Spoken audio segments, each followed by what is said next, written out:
Yep les amis, c'est Balky187. Alors aujourd'hui, nous allons nous retrouver donc pour la fameuse série de mes collections de jeux. Et aujourd'hui, je vais vous présenter les jeux PS. Bien rétro. Nom de Zeus.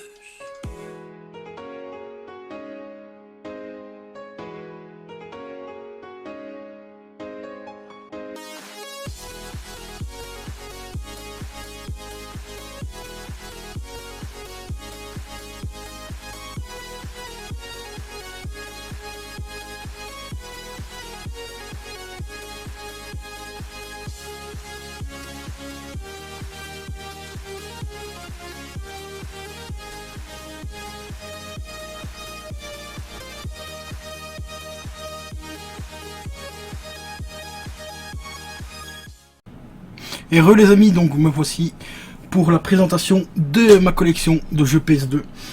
C'est une vidéo qui va être relativement courte parce que je n'ai pas encore énormément de jeux. Je viens juste de commencer la collection, ça fait quelques mois maintenant. Donc nous allons commencer par un petit jeu qui est vraiment sympa. Moi je suis un grand fan de cette série, enfin de ce jeu, qui s'agit tout simplement du poker. Donc voici le World Champions Poker 2, qui pour moi est un excellent simulateur de poker. Il est disponible également sur PC. Pour ceux qui veulent jouer sur PC, il est également disponible donc sur PC.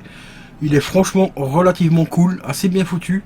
Il est également, bon, bien sûr, complet. Et ça fait vraiment plaisir. Et vous voyez, ça, c'est les nouvelles boîtes de PlayStation.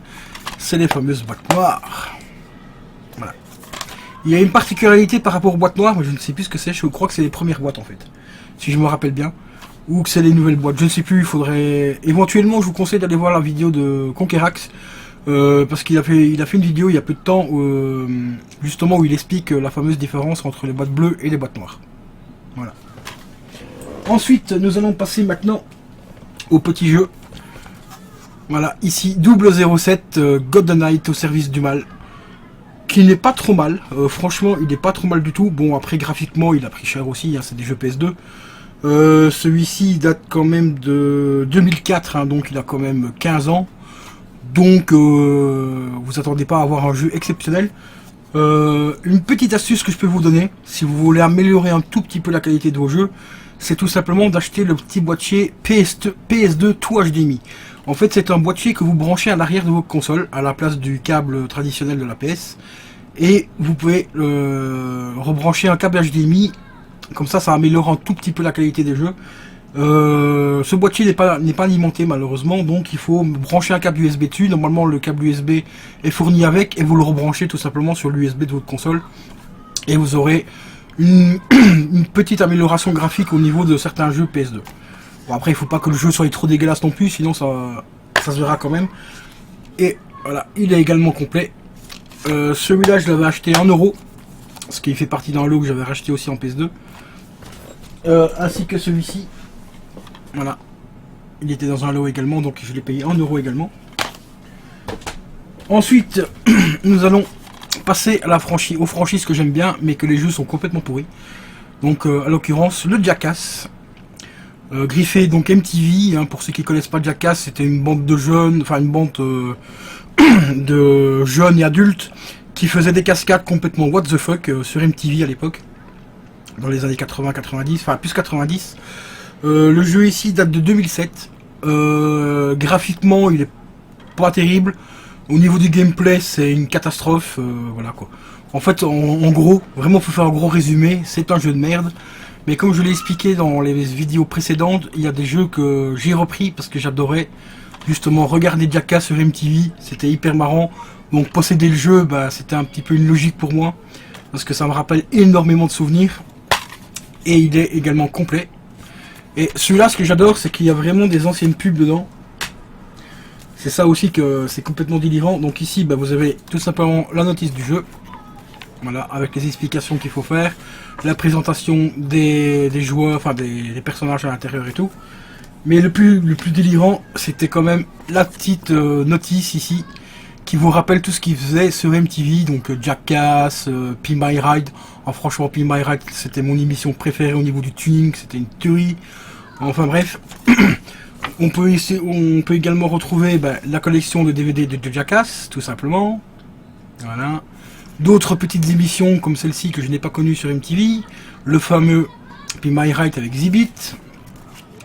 Mais également aussi Viva la Bam, qui était pas trop mal non plus, c'était assez délirant et tout, voilà. Laguna Beach, une petite série qui passait sur MTV à l'époque.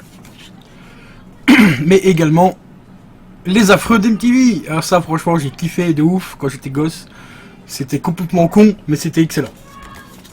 Et également le fameux téléphone mobile de MTV, enfin griffé MTV, donc avec des phrases mythiques, des affreux à l'intérieur, des sonneries mobiles et tout ça. Franchement, et en plus très bon téléphone, hein, franchement super bon téléphone de la marque Sony à l'époque. Donc c'était la version Walkman, parce qu'il faisait des lecteurs MP3 et tout ce téléphone. Je l'ai possédé, et franchement pour l'époque il allait plutôt pas mal, entièrement en métal et tout.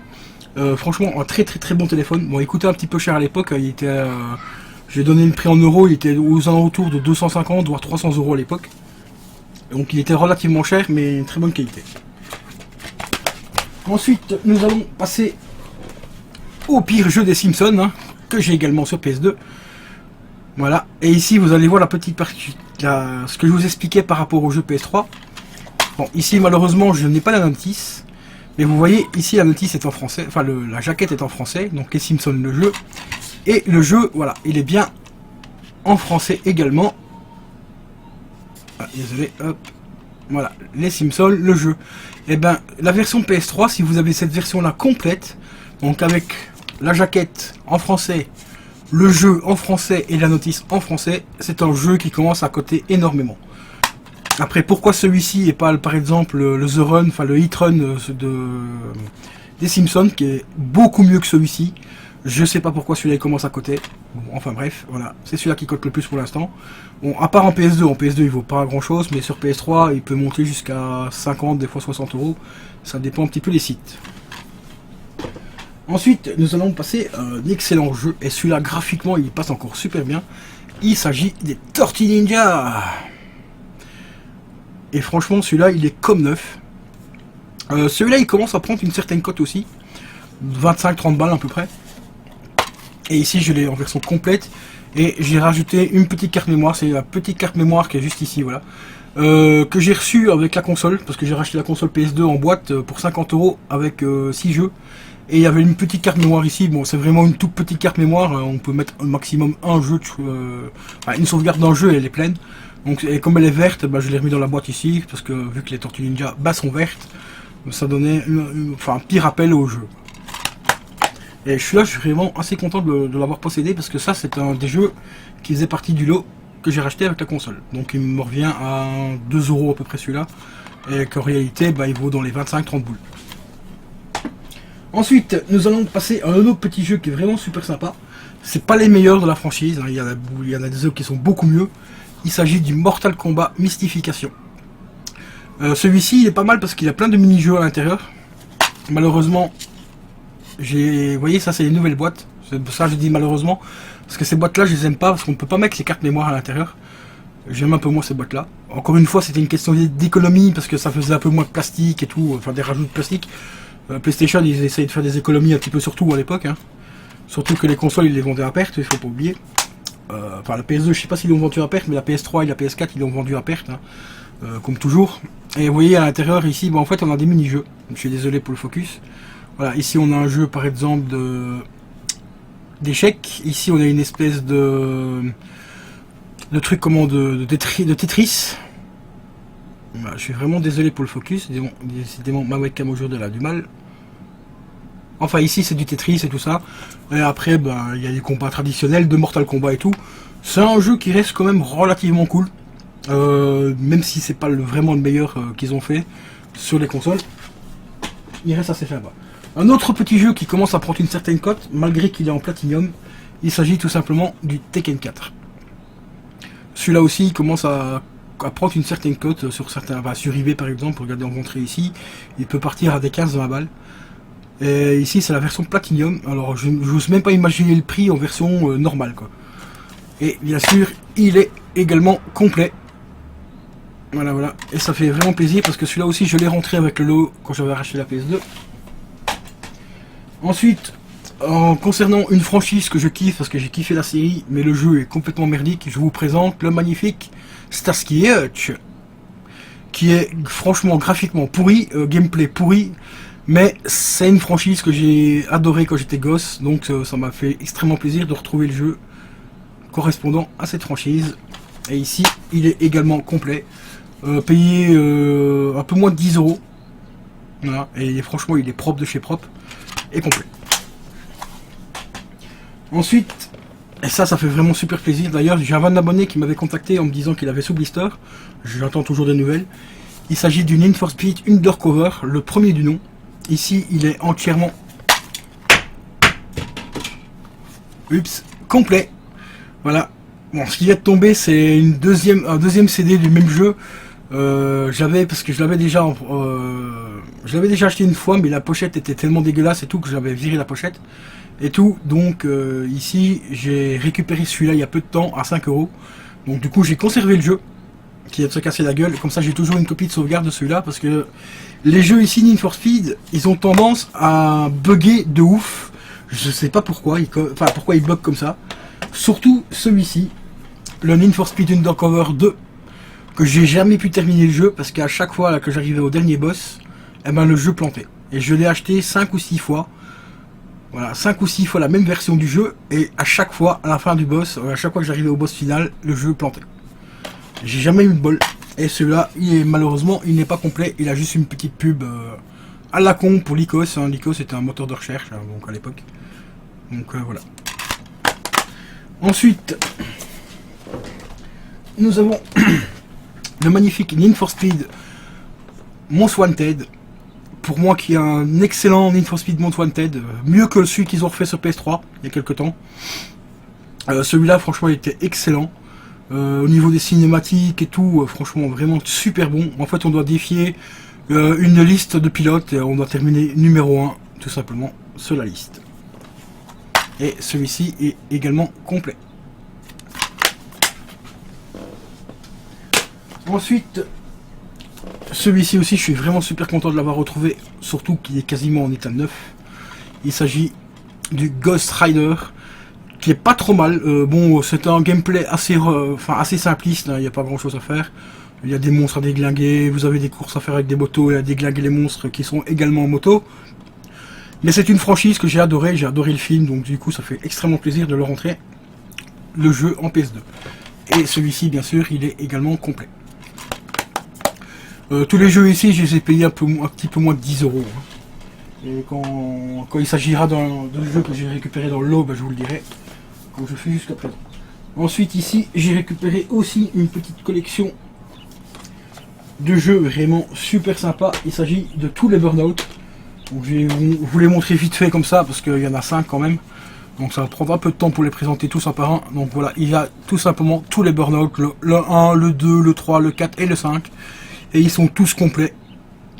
Complet de chez complet. Ce qui vaut le plus, c'est le Burnout 2. Donc celui-là qui est en Platinum. Il vaut actuellement entre 10 et 15 €, ça dépend les sites aussi. Hein, voilà. Sinon les autres, ils seront à un peu moins de 10 €. Voilà. Et ici j'ai les 5. Et ça fait vraiment plaisir. Parce que ça, cette série-là, j'ai ultra kiffé. Pareil aussi, c'est les meilleurs. Ceux-là, c'est les meilleurs parce qu'ils ont ressorti un Burnout, le fameux Burnout Paradise, qui est complètement merdique, que j'ai vraiment pas aimé. C'était plus du tout pour moi les Burnout de l'époque. Donc voilà quoi. Ensuite, nous allons passer maintenant à la deuxième grosse bouse que j'ai en PS2. Il s'agit de Kid Knight Racer The Game 2, donc tout simplement K2000, la revanche de K2000. Le 2, il y a le premier que je vais essayer quand même de posséder, même s'il est pourri aussi. Parce que, comme encore une fois, c'est une franchise que j'ai kiffé quand j'étais gosse. Enfin, quand j'étais adolescent, quoi, donc la série K2000. Donc ça me fait vraiment plaisir de les revoir en PS2. Même si celui-là, c'est une catastrophe. Au niveau du gameplay et tout, c'est une grosse merde. Et il est également complet. Un autre petit jeu aussi qui est franchement nullissime au niveau du gameplay. Et je m'attendais quand même à voir un jeu beaucoup mieux que ça. Il s'agit du Terminator Dawn of Fate. Celui-là, franchement, c'est une merde. Mais une merde, mais phénoménale. Le gameplay est pourri, mais il est complet. Voilà, et je vais vous montrer un petit peu derrière à quoi ça ressemble le jeu. Franchement, vous voyez bien que graphiquement, ça a morflé. Hein. Mais il date aussi, hein, celui-là, il date de 2002, donc voilà. On peut pas s'attendre à des miracles. Un petit jeu, comme vous le savez maintenant, je suis un fan de billard, donc du coup, je me suis repris également le Pool Paradise que j'avais à l'époque sur PS2. Et franchement, celui-là, il est vraiment pas mal. Il a des tables vraiment what the fuck, des tables rectangulaires, avec des tournants et tout. Il est vraiment pas mal du tout. Et vous avez une petite bombe d'arcade à l'intérieur où vous pouvez jouer à des petits jeux, enfin des mini-jeux. Vous avez aussi un jeu de fléchettes et tout. Franchement, assez cool. Voilà. Un des premiers, enfin des petits jeux 3D, début de la 3D sur PS2, on va dire. Mais franchement... Il a un peu mal vieilli, c'est malheureux, mais à l'époque, franchement, c'était un excellent jeu. J'essaierai de vous faire un gameplay dessus si ça vous intéresse. Voilà, et complet. Celui-là, je l'ai payé 11 € actuellement sur... Enfin, je l'avais payé sur Amazon à 11 €. Maintenant, il passe dans les 30 €. Bon, après, ils sont neufs, hein, ils étaient sous blister. Donc 11 € sous blister, franchement, c'était vraiment une bonne affaire. Et maintenant, ils sont dans les 30 €. Enfin, il est à 30 €. Ensuite, nous allons passer aux deux meilleurs jeux pour moi, mais même si graphiquement il y en a un des deux qui a morflé. Il s'agit le premier de Scarface, le jeu, donc Scarface the Game, qui est franchement un jeu mais cultissime. Il est aussi culte que le film. Toutes les cinématiques, c'est tout simplement les cinématiques du film. Vous avez la musique du film dedans et tout. Franchement, c'est une tuerie ce jeu. Vous avez la fameuse scène où Tony Montana pète un plomb et il se retrouve sur son balcon et il commence à déglinguer tout le monde. Bah, vous devez refaire la même scène. C'est franchement une tuerie et il est complet. Celui-là, je l'ai payé une quinzaine d'euros. Bon, après, c'est normal, c'est la franchise et tout. Donc, c'est un jeu qui était fort recherché. Donc, forcément, on paye un peu plus cher que les autres. Ensuite, la deuxième franchise que j'ai trouvée pour 3 €. Enfin, 6 € avec les frais de livraison. Et ça, je suis vraiment heureux de l'avoir. The Parrain, les gars, le Parrain. Et celui-là, franchement, c'est une beauté, il est magnifique au niveau de la jouabilité, au niveau du scénario et tout, c'est une merveille ce jeu. Et il est également complet. Je le recherche également sur PS3, mais en édition, l'édition du Dawn. C'est tout simplement l'édition PS3, mais collector, parce qu'il y a du contenu supplémentaire à l'intérieur par rapport au film et tout. Mais écoute... 50-60 balles pour l'instant, encore une fois, c'est encore un jeu qui décolle au niveau des prix. Donc j'essaye de... Enfin, j'ai attendre un petit peu qu'il diminue, et s'il diminue pas, bah, je mettrai un petit peu d'argent de côté et je me le prendrai quand même. Voilà, le Parrain. Franchement, excellent jeu. Et ben voilà les potos, en concernant les PS2, comme je vous l'ai dit, c'était une petite vidéo assez courte ici, parce que j'ai pas énormément de jeux PS2. La collection GameCube, j'en ai pas, tout simplement. Donc voilà, pour l'instant, je n'ai pas de GameCube parce que je me consacre, comme je l'ai dit dans les précédentes vidéos, pour l'instant à la collection PS2, PS3. Je vais quand même bientôt m'attaquer aussi à reprendre quelques jeux sur la GameCube, mais genre les Zelda, mais les Zelda aussi, ceux-là ils commencent à prendre une cote mais effroyable. Il faut compter 50, des fois 60 balles pour un jeu. Pour un Zelda, et malheureusement c'est un petit peu cher. Comme le Mario Kart aussi, il commence à coter, mais de ouf. Mais je compte quand même les avoir, je sais peut-être où passer pour les avoir un peu moins cher. Il y a des sites anglais où on peut avoir les versions anglaises du jeu. Enfin, c'est des versions françaises, hein, la pochette est en français et tout. Mais ça vient d'Angleterre, et en Angleterre, en fait, ils sont un peu moins taxés, donc on a moyen de trouver des jeux à prix à peu près correct. Donc je vais essayer de voir sur ces sites-là, donc si je peux éventuellement trouver des Zelda et d'autres jeux mythiques de la GameCube. Je vous dis à une prochaine les gars, n'oubliez pas de partager, liker la vidéo, et comme d'habitude, allez voir le Utip. Merci à vous, et encore un grand merci de me suivre, et de me soutenir comme vous le faites. Ciao ciao, à la prochaine.